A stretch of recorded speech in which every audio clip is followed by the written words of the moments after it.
Welcome, everybody. In today's episode of Cooking with Kman, we are going to make the Kman Classic Burger. Here are some of the ingredients that you will require. I usually use the double cheddar cheese, maple leaf real bacon bits, breadcrumbs, and Montreal steak spice, and of course, the main ingredient, hamburger.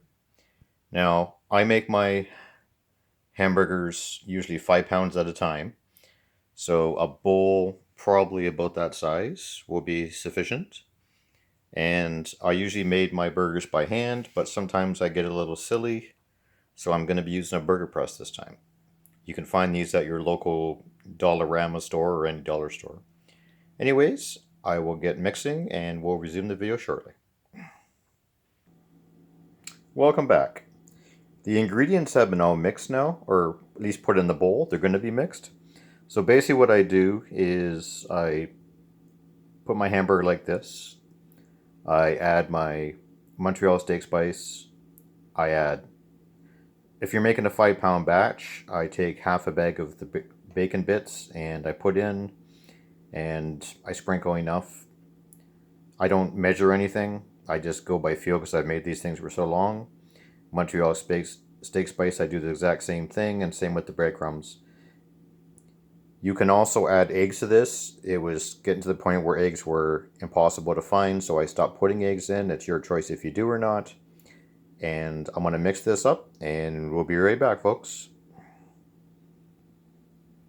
Welcome back to Cooking with Kman. Now, as you can see, we've used the burger press, and out of that 5 pounds, we got 7 nice, beautiful Kman Classic Burgers.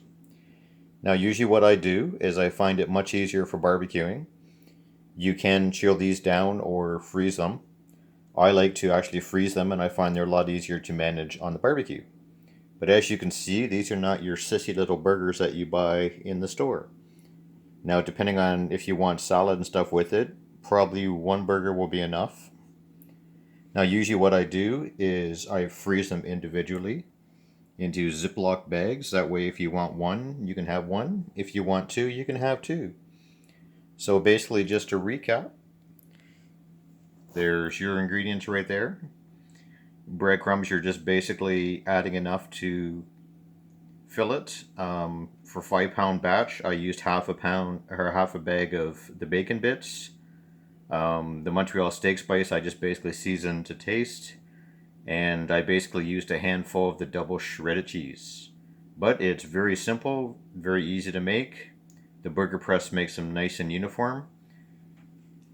That way it's going to cook a lot better on your barbecue. And that's basically it, folks. Out of a 5 pound batch, you should get a good 7, if not 8 burgers. Anyways, I hope this was helpful, and welcome to another episode of Cooking with Kman in the future. Have a good day, folks.